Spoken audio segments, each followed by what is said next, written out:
I had a request. I figured after watching 5 or 6 pumpkin videos that you would be pretty well mind-numbed out about cleaning squash. But people wanted to see the butternut squash. I have 4 good-sized ones. You can see my hand. My hand's 4 inches across from there to there. So you can see that this is a big squash. Let me see if that's in the frame. It's sort of in the frame. Alright. That's better. So this is a big squash. This is more of what you would call a normal sized one. Another one that's normal sized but short, but the vine grew into it, which isn't a problem at all. This one's big around, but it's short too, but there's still a lot of squash in there. We started cleaning. I cleaned this one with a potato peeler, and that was not a fun experience. For one thing, it shoots little pieces all over the sink. So I went down. This is that Hudson Bay knife. What I'm saying is, you can, if you got a big knife. I started off with this one too. I'll get back to that. If you have a big knife that you can grab the back of and keep your fingers off the blade, a big knife is handy for doing carving tasks where you can peel a pumpkin, or some people call these winter squash, some people call them butternut squash. I prefer butternut squash. But a big knife does real well for taking the peel off the outside without getting your hand where you're going to end up needing a Band-Aid. You can control a big blade so that it gets as deep as you need to without really gouging out and putting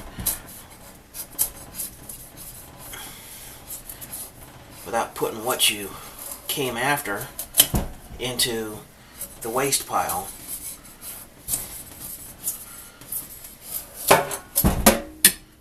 I didn't wash this, so that's a little bit of dirt, but that's not a big issue, because as soon as I get this peeled, and as soon as I get the seeds out of it, I'm going to be washing everything anyway. So this is what I found out. Big knife is really handy for doing certain carving chores. I started using a detail knife because this is what I'm going to be using to cut up the squash. But the problem with that is, if you get your hand there where you need to control the blade, you can bend a fillet knife to the right shape, but your fingers are always next to a sharp surface, which is not an ideal situation. So we're gonna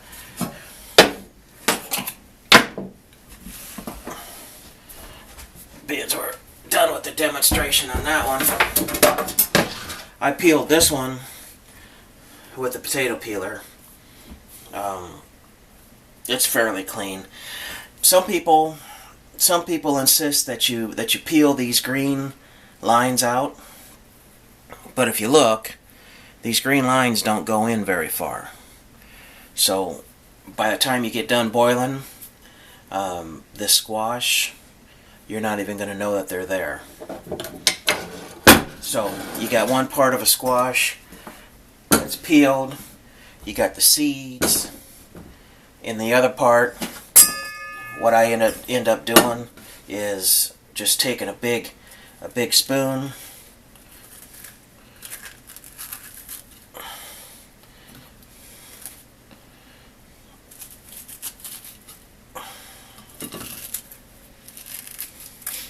it's already got that squash smell. Much more squash smell than what the pumpkin had. So you take your spoon, scrape out your seeds, and you can leave some of that pulp in there. These have been picked and on the shelf longer than the pumpkins had.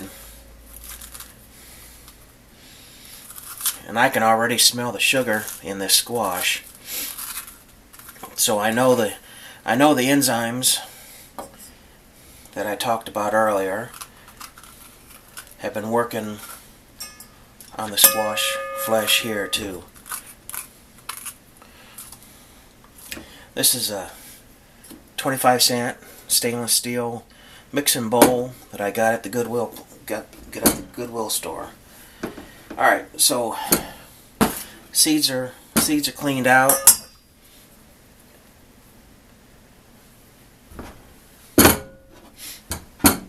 Your next chore is to half this and to cut it up into 1-inch cubes. And this is another argument for large blades. Large blades have their time and their place. For one thing, a large blade gives you leverage. And when you have leverage, you have control. But when you start doing detail work, you really don't need a whole bunch of leverage and power. So a smaller blade would work better. So when you're doing the heavy cuts, this is a piece of ash. This started off as it was a carving project. I was going to make a spoon out of it, but then I changed my mind and I cut the spoon part off. The spoon haft was 1.25 inches across, big handle. What I was going to do is have a spoon that you could use as a pestle on this end and a pestle on the other end for getting down and chopping up, grinding things. But I changed my mind on that project. I ended up using a hacksaw, and I cut a 1/4 inch wide groove into it, about 1/4 inch deep. What that does is it lets you grab onto the block, and then you can put bearing pressure on the handle and on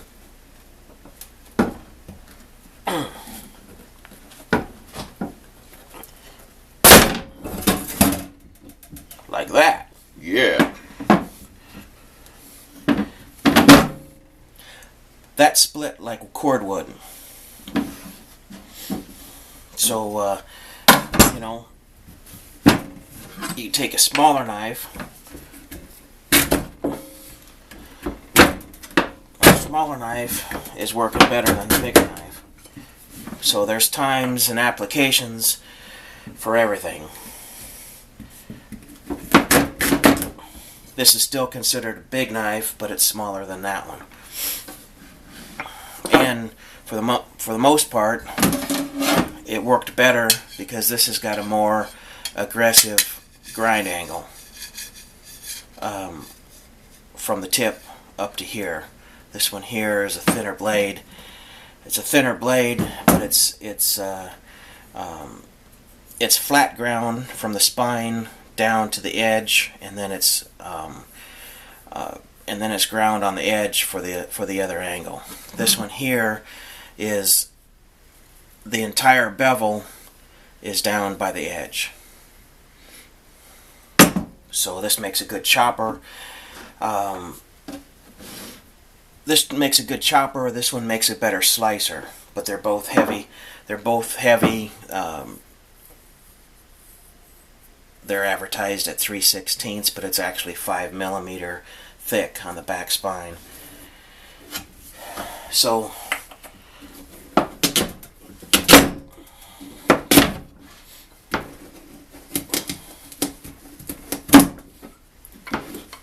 and you can power through.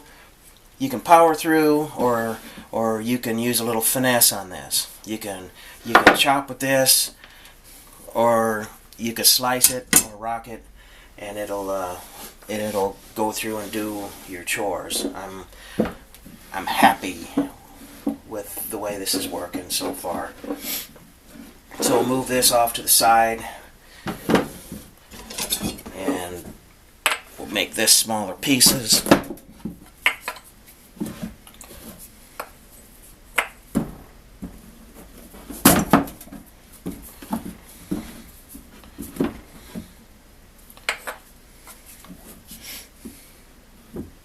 I think that's good enough for where we need to go with that. And then once you're to that point, then you can start using a smaller blade for finesse.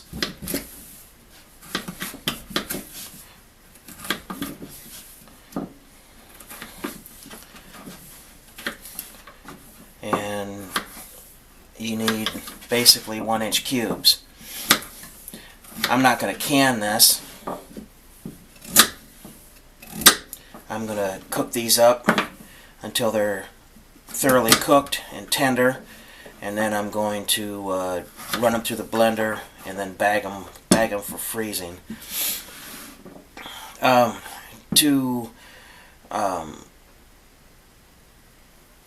can butternut squash, it's just like the instructions for that I gave for the pumpkin. You fill the pot with your chunks, 1-inch squares. You don't want to puree your squash before you pressure can, because then you run the potential of having bacteria pockets.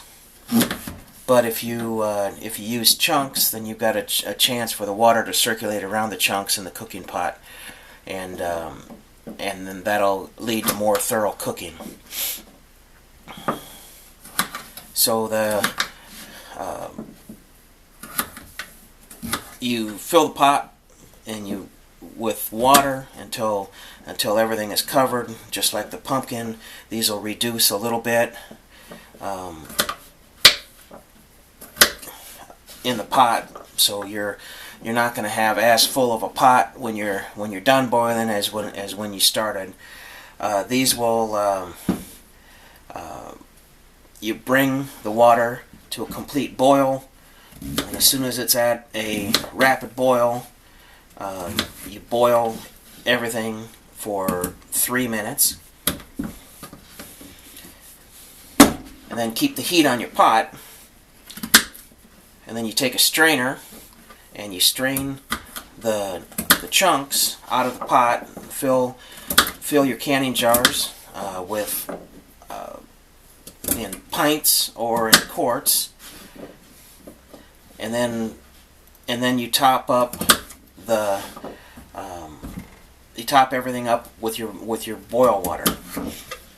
But you don't want to fill these. Your object is to get chunks in the jar, and if you just spoon out chunks and liquid at the same time and put them in your canning jar, you're going to end up with a lot more liquid than you are chunks. And then when you start filling up the chunks, you're going to have overflow and a mess.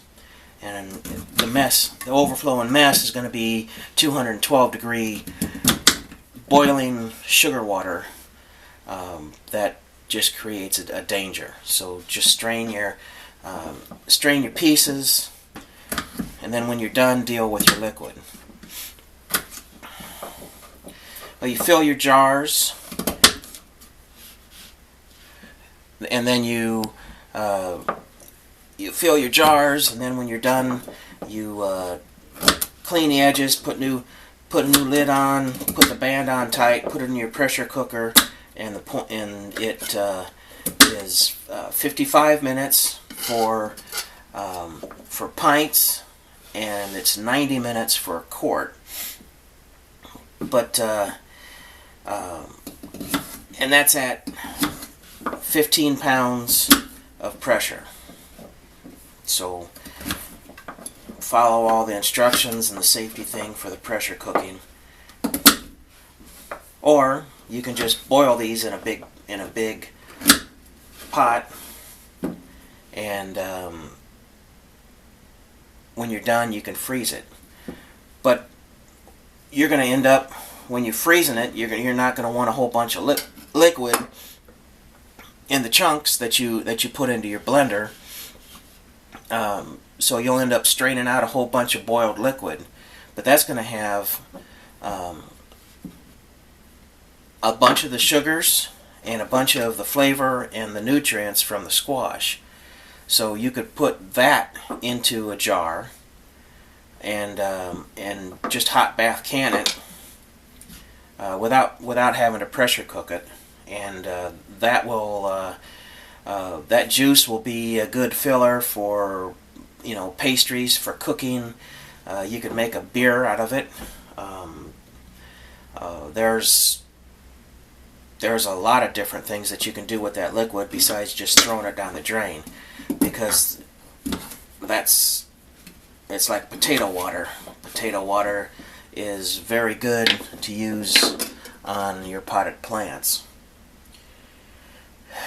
So I'm going to take these, I'm going to put them in a pot, I'm going to boil them bring them to the boil, and I'm going to hold them there for about 20 minutes. That's going to thoroughly cook all these chunks, because I do not intend to pressure cook these.